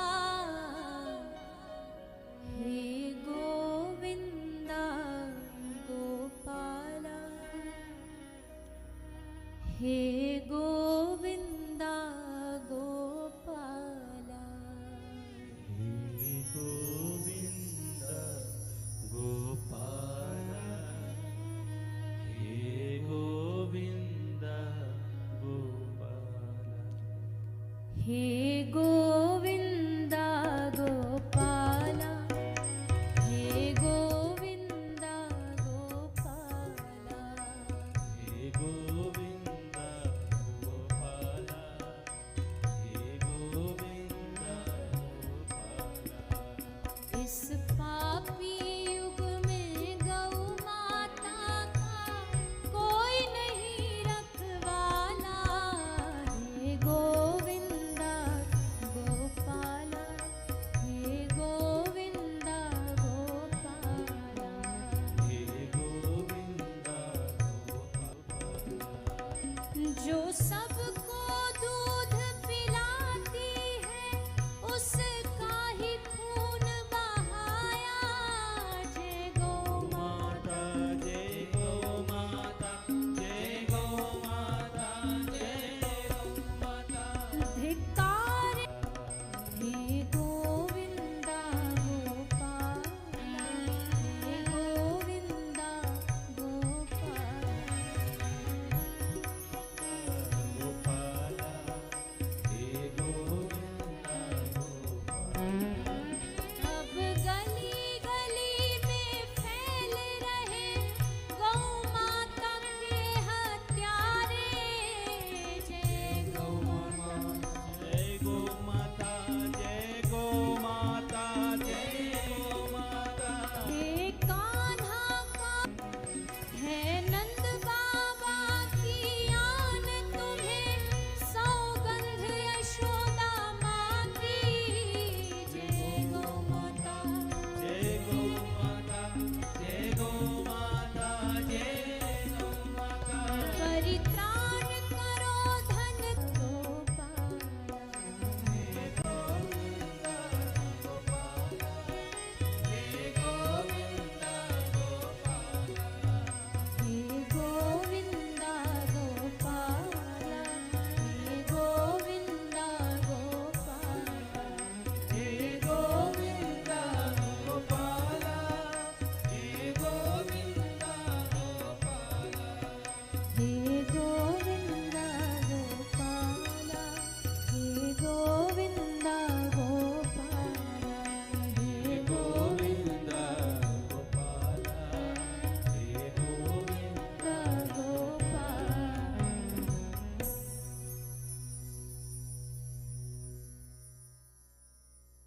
तो भगवान से तो प्रार्थना है ही, पर कहते हैं ना कि जब पिता अपना सब भार, कार्य, धंधा, बिजनेस सब बच्चों को सौंप देता है कि अब तुम संभालो, तो श्री ठाकुर जी ने सृष्टि बनाई, आए भगवान 5000 वर्ष पूर्व द्वापर में लीला करके गए, फिर हम सब पर अपनी दायित्व छोड़ गए कि अब तुम सब इस सृष्टि को संभालो, इस दुनिया को संभालो।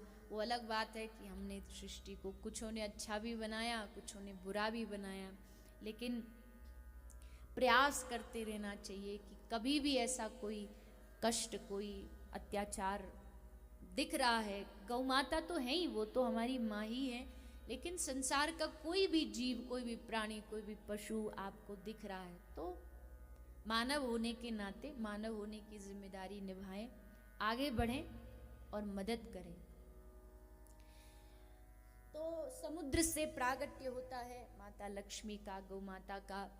भगवान नारायण से विवाह हुआ, अमृत निकला, अमृत के कारण देवता और दानवों में युद्ध हुआ, देवता हार गए और तब देवताओं की जो माँ है अदिति माँ, उन्होंने भगवान से निवेदन किया कि आप हमारे घर में अवतार ग्रहण करो, और भगवान ने कृपा करके माता अदिति के घर श्री वामन भगवान के रूप में प्रकट हुए। बोलिए श्री वामन भगवान की जय।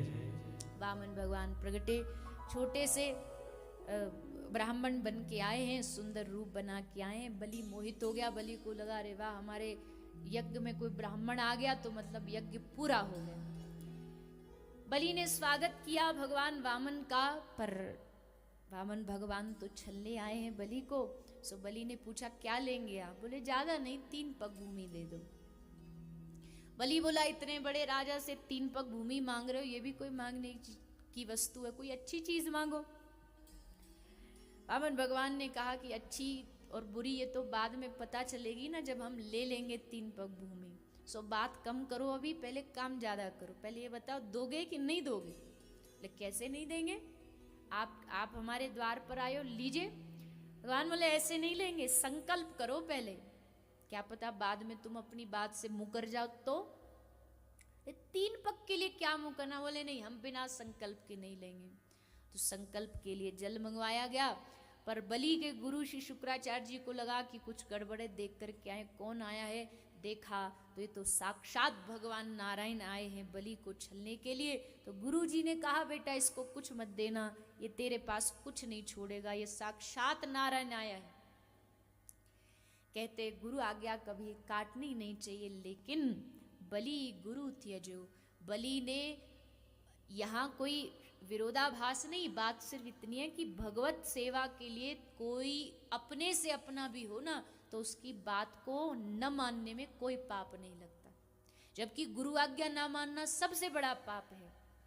लेकिन अपने गुरु की आज्ञा को भी सिर्फ बलि ने इसलिए नहीं माना क्योंकि सामने साक्षात भगवान खड़े हैं।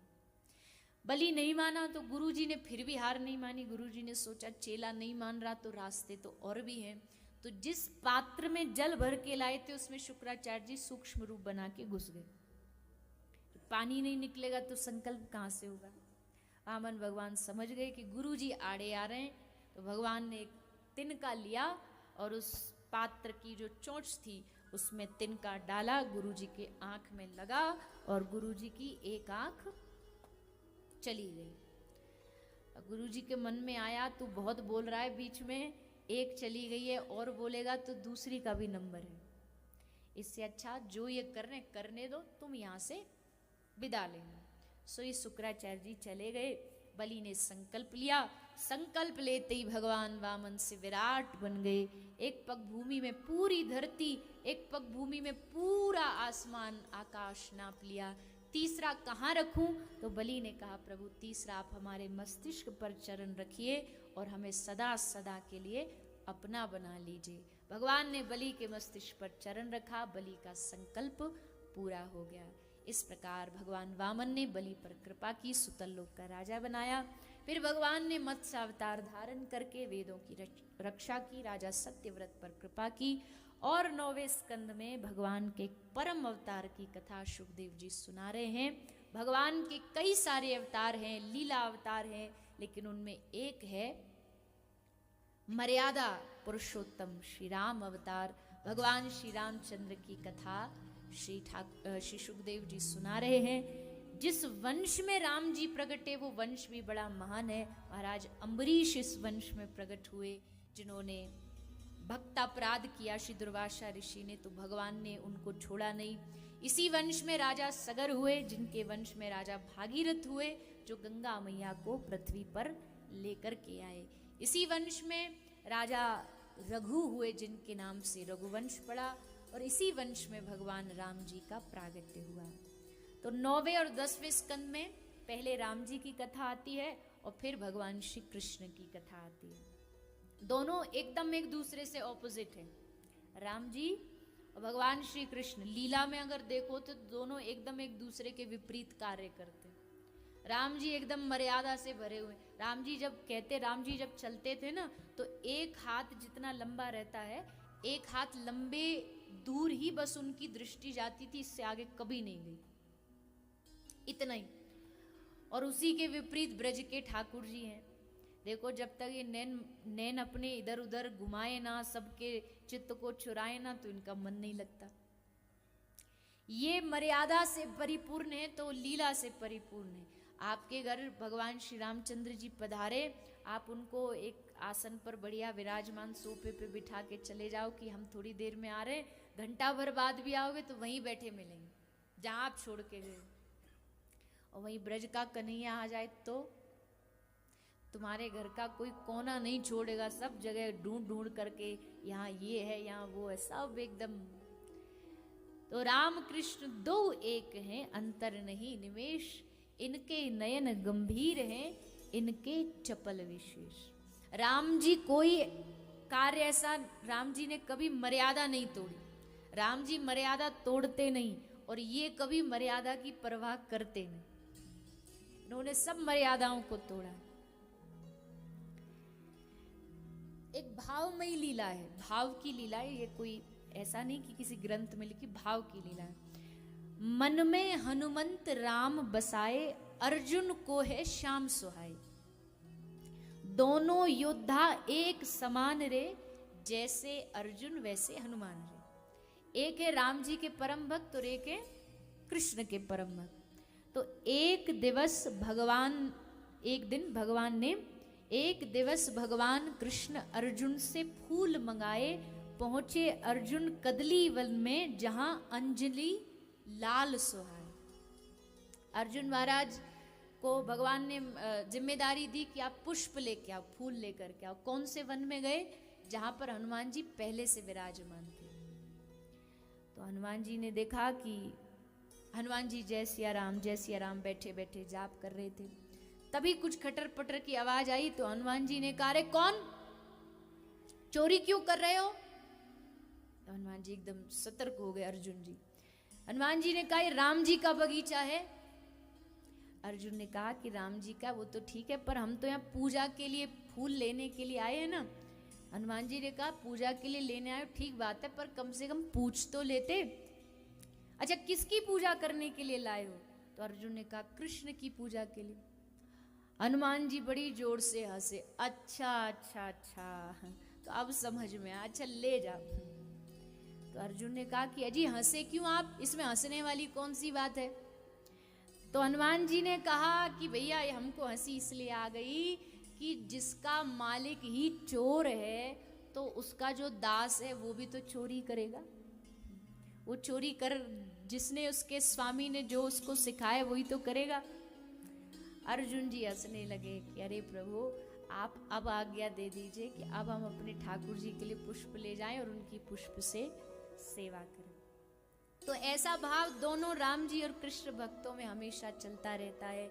राम जी अद्भुत लीला अवतार को लेकर के इस धरती पर प्रगटे हैं। समय तो अभी नहीं है कि हम राम जी के उस चरित्र में ज़्यादा प्रवेश कर सकें, लेकिन एक भाव की पुष्प अंजलि समर्पित करते हुए राम जी के चरणों में फिर हम श्री ठाकुर जी के नंद महोत्सव की ओर प्रवेश करेंगे। भगवान श्री राम ने आकर के जीवन में मर्यादा की स्थापना की। राम लखन भरत शत्रुघ्न चारों भाई इस धरती पर आए और इस धरती को और सुंदर और भाग्यशाली बनाया। गोस्वामी तुलसीदास जी ने रामचरितमानस में इसका वर्णन किया है बड़ी सहज भाषा में। वाल्मीकि महर्षि की रामायण जो है थोड़ी सी, एक तो संस्कृत भाषा है, तो लगा कि क्यों ना ग्राम्य गिरा भाषा में भगवान राम जी की लीला को लिखा जाए। तो बाबा तुलसी प्रकट भये वाल्मीकि रूप में ही और उन्होंने सुंदर रामचरितमानस का वर्णन किया। तो राम कथा को हम प्रणाम करते हुए आइए चलते हैं भगवान श्री कृष्ण के प्रागट्य के उस दिव्य महोत्सव उत्सव की ओर। जहां भगवान हमारे मध्य आकर के अवतार ग्रहण करेंगे। देखो उत्सव वैसे तो आप सबको पता ही है, खूब धूमधाम से होता है, पर यहाँ तो पंडित जी हमारे बता रहे थे कि ठाकुर जी नहीं है झांकी बनाने के लिए, तो क्या करें। तो ने कहा गोपाल जी हैं, लड्डू गोपाल जी हैं, तो ये आ गए तो समझो सब आ गया, महोत्सव आ गया। तो महोत्सव हृदय में जो उत्साह, उसमें कोई कमी नहीं है। उसी उत्साह को लेकर के हम सब कृष्ण कथा में, नंद महोत्सव में, ठाकुर जी के उत्सव में प्रवेश करेंगे। लाल जी हमारे मध्य आएंगे, खूब आप सबके लिए। हाँ, कमी किस चीज ही में भी हो, पर आपकी बधाई में कोई कमी नहीं, चकाचक टॉफी चॉकलेट सब है। तो एकदम थोड़ी देर के लिए ठंड वंड को भूल जाना और बढ़िया से नृत्य करना, नाचना, तो सबको बढ़िया बढ़िया बधाइयाँ मिलेंगी। सब खूब बधाई लुटाएंगे, लाल जी का स्वागत करेंगे, महोत्सव के उत्सव में प्रवेश करेंगे। श्री राधे। आइए सभी प्रभु के प्रागट्य की कथा की ओर चले। द्वापर युग है, माता पृथ्वी पाप के बोझ से क्रंदन करती हुई भगवान नारायण की शरण में क्षीर सागर में पहुंची। निवेदन किया कि हे प्रभु, मेरे ताप का आप वहन करें, यानी आप पृथ्वी पर अवतार लें और पाप के बोझ को कम करें। भगवान ने माता पृथ्वी को सांत्वना देकर के कहा कि बहुत जल्द मैं पृथ्वी पर कृष्ण अवतार रूप में प्रकट होऊंगा। तुम सब देवी देवता जाके मेरे ब्रज में पहले से जन्म ले लो, मेरे लीला में सहयोग की तैयारी कर लो। सब देवी देवता ब्रज में प्रकट हो जाते हैं, पूरा ब्रज आनंदमय हो गया।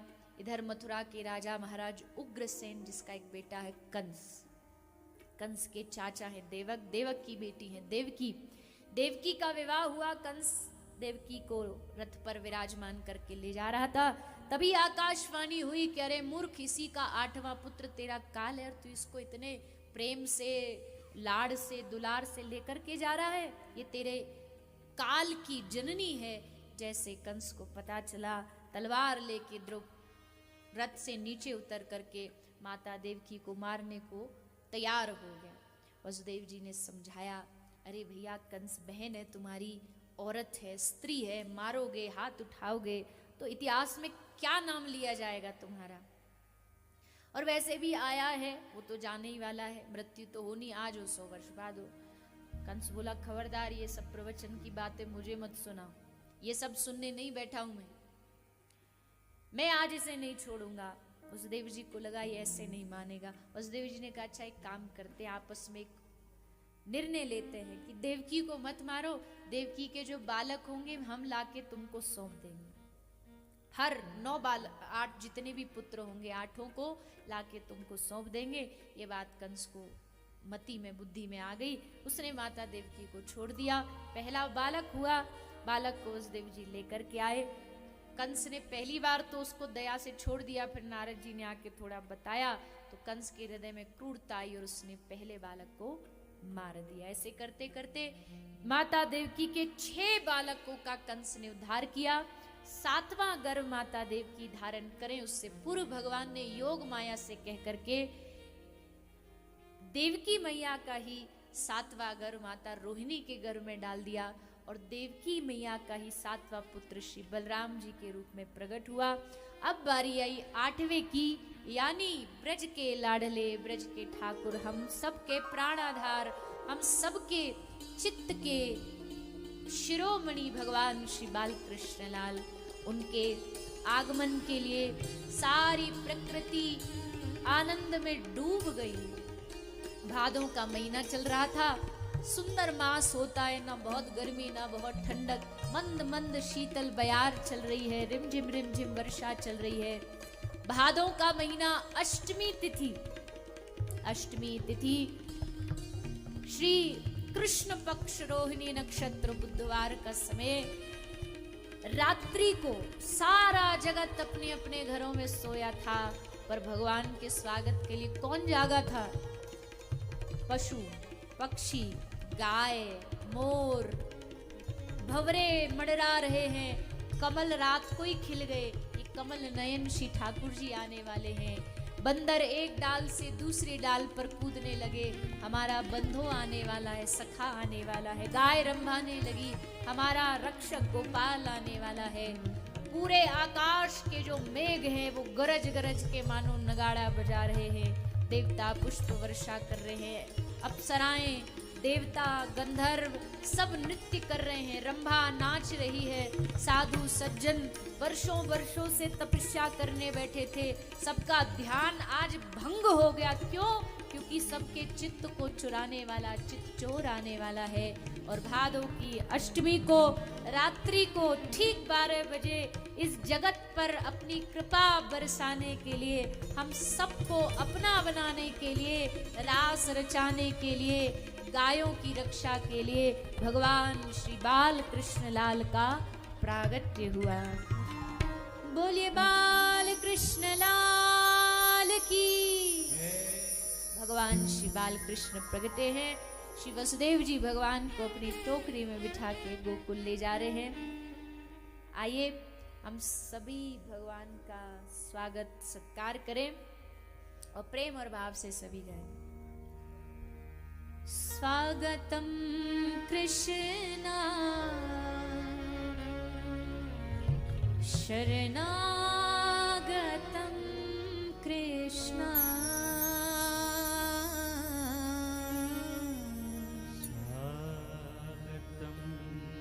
कृष्णा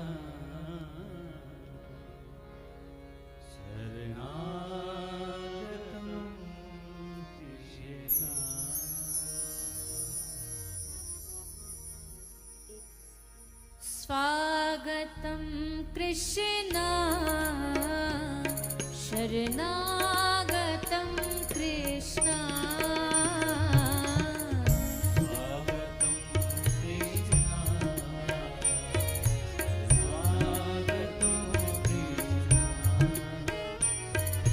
स्वागतं कृष्णा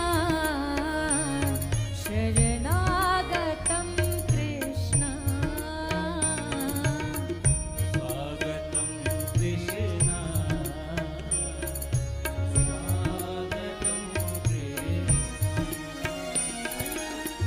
स्वागतं सुस्वागतं शरणागतं कृष्णा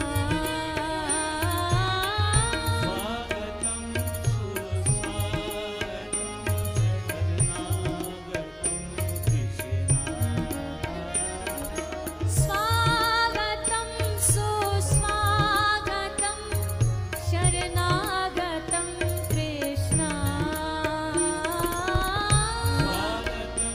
सुस्वागतं शरणागतं कृष्णा स्वागतं कृष्णा शरणागतं कृष्णा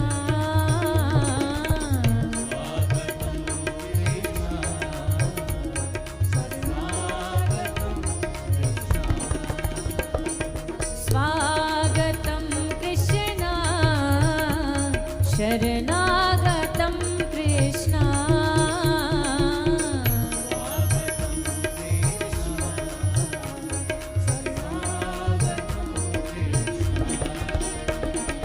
स्वागतं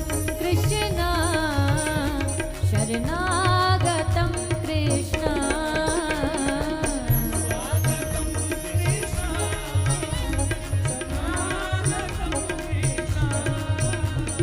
स्वागतं कृष्णा शरणागतं कृष्णा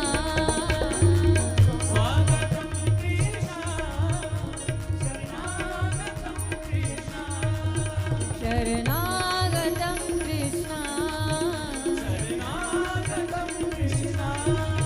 शरणागतं कृष्णा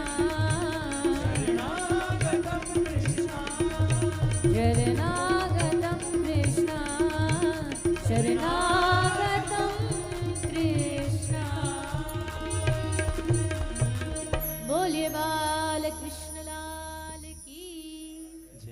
भगवान श्री कृष्ण को श्री वसुदेव जी गोकुल लेकर के गए। गोकुल की सुबह हुई, सारे ब्रज में हल्ला मच गया। नंद बाबा के घर लाला भयो है, मैया के घर लाला भयो है, और सब ब्रज गोपी आकर के या उत्सव में नाचवे गावे लगी। तो आइए, देखो भैया खड़े नहीं होना है। देखो 3 दिन बता दो, मैंने आप में से किसी को ही बोला हो कि नृत्य करो, नाचो, बोला नहीं? बोला ना? आपकी अपनी मर्जी, नाचो तो ठीक, ना नाचो तो ठीक। पर आज है नंद महोत्सव, आज नहीं नाचोगे तो फिर दुनिया के चक्करों में ही नाचते रहोगे। इसलिए खूब आनंद से ठाकुर जी आपके समक्ष बैठे, ऐसा भाव रख के खूब गाइए, नाचिए। जब आप मेहनत कर लेंगे उसके बाद बधाई मिलेगी। तो सब भाव से गाएं। ब्रज में है रही जय जयकार, नंद घर लाला जायो है।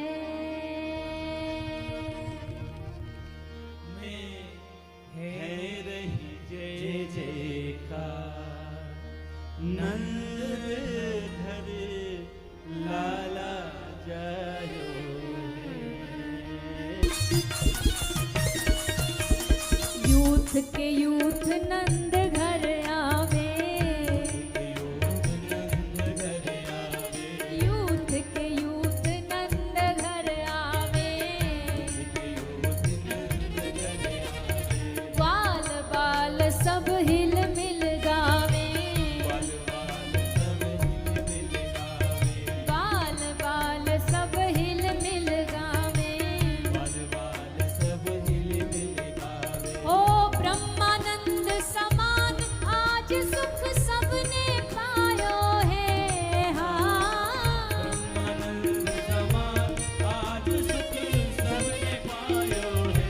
ओ ब्रज में, हाँ ब्रज में, ओ ब्रज में है रही जय जयकार, नंद घर लाला जायो है। ब्रज में है रही जय जयकार, नंद घर लाला जायो। ओ ब्रज में है रही जय जयकार, यशोदन लाला जायो है। ब्रज में है रही जय जयकार, नंद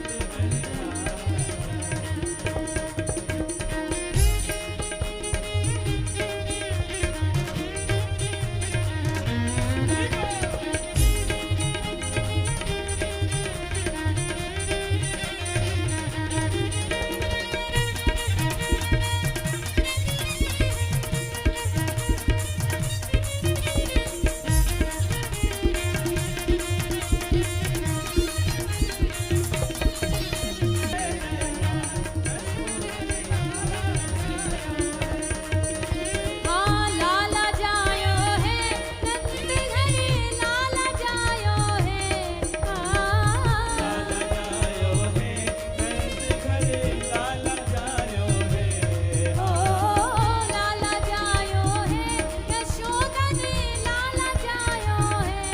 हाँ, लाला जायो है, यशोदा ने लाला जायो है। ओ ब्रज में, हाँ ब्रज में, ओ ब्रज में है रही जय जयकार, नंद घर लाला जायो है।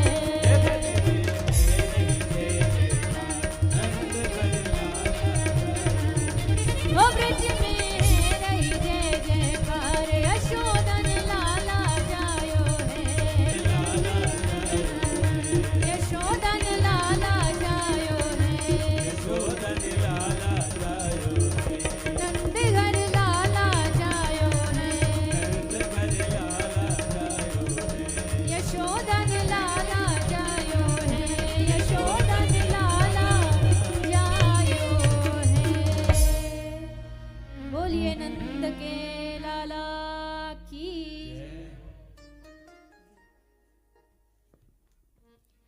आइए सभी भाव और आनंद से, अब आप सबको बधाइयाँ प्राप्त होंगी, तो सभी बधाई में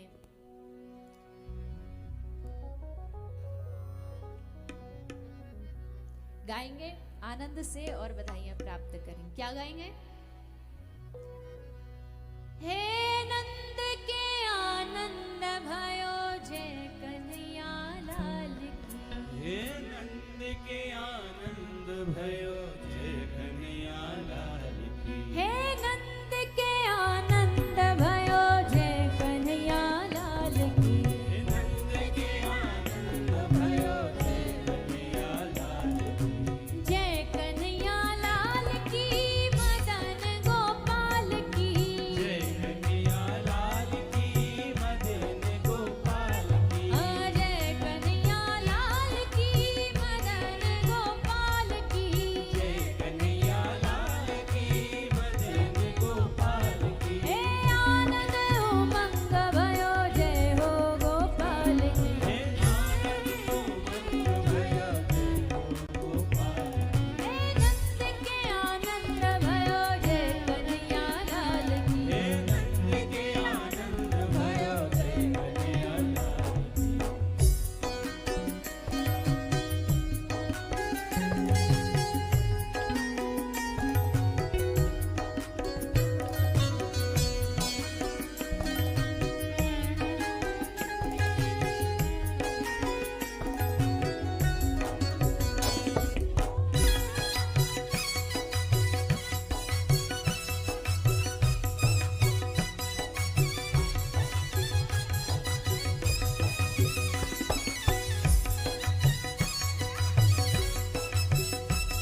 आइए, आज हम सभी ने ठाकुर जी का उत्सव मनाया।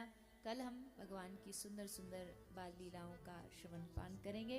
तो सभी कल समय पर आनंद से पधारें और आइए सभी आरती की ओर प्रवेश करें। हरिओम। जय जय श्री राधे। कथा आज लाला हमारे बीच आ गए और यह आनंद अब बढ़ता ही जाएगा। साथ ही आज बेटी दिवस है। बेटी दिवस पर भी हमारे यजमान के ही बेटियों द्वारा दवाइयों का सहयोग दिया जा रहा है। आईना और आस्था द्वारा दवाई हेतु सहयोग 1100 रुपये दिए जा रहे हैं। आप श्री अतिशीघ्र देवी जी से आशीर्वाद लेंगे। यजमान जी की ही बेटी दोनों, आस्था और आईना गुप्ता। श्री राधे। सभी भक्त अपने स्थान पर खड़े होंगे।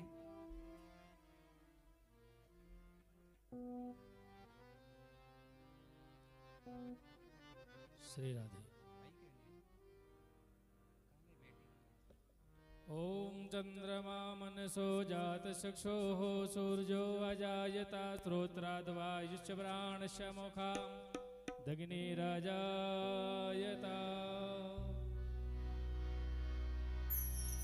आरती बाल कृष्ण की कीजे, आरती बाल कृष्ण की कीजे। अपनो जन्म सफल कर लीजे, अपनो जन्म सुफल कर लीजे।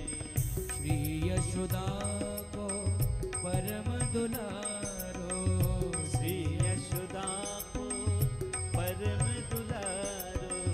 बाबा की अखियन को तारो, बाबा की अखियन को तारो। गोपिन के प्राणन सो प्यारो, गोपिन के प्राणन सो प्यारो।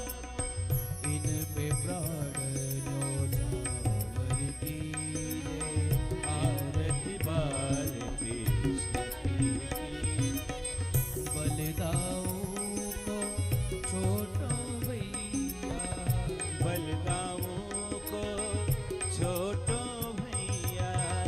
कनुआ कहे कहे बोले मैया, कनुआ कहे कहे बोले मैया।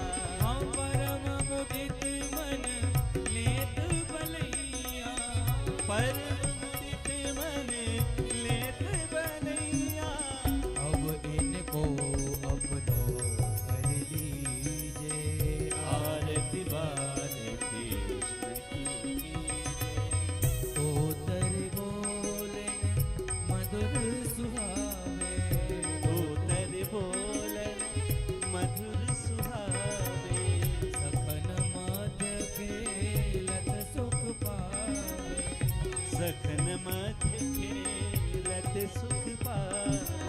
सोई सुकृति जो इनको ध्यावे, सोई सुकृति जो इनको ध्यावे। अब इनको अपनो कर लीजे, आरती बाल कृष्ण की कीजे। श्री राधावर सुगर कन्हैया, श्री राधावर सुघड़ कन्हैया। ब्रज जन को नवनीत खवैया, ब्रज जन को नवनीत खवैया। हाँ देखत ही मन लेत चुरैया, देखत ही मन लेत चुरैया। अपनो सर्वस को दीजे, आरती बाल कृष्ण की कीजे।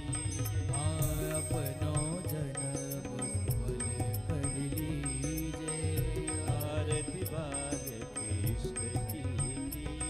हाँ आरती बाल कृष्ण की कीजे, आरती बाल कृष्ण की कीजे। हाँ आरती बाल, आरती बाल, आरती बाल कृष्ण की कीजे। ओम गर्दो निराजनम वस्फादिबंधनम आरोग्यार्थे आत्मादिबंधनम अंतर्वस्पांजलिः। ओम देवो शांतिरंतर्जगुं शांतिः पृथ्वी शांतिरापः शांतिरोखदयः शान्तिः प्रणवतयः शान्तिर्विश्वे देवाः शान्तिब्रह्म शान्तिः सर्वगुं शान्तिः शान्तिरेव शान्तिः सामा शान्तिरेधिः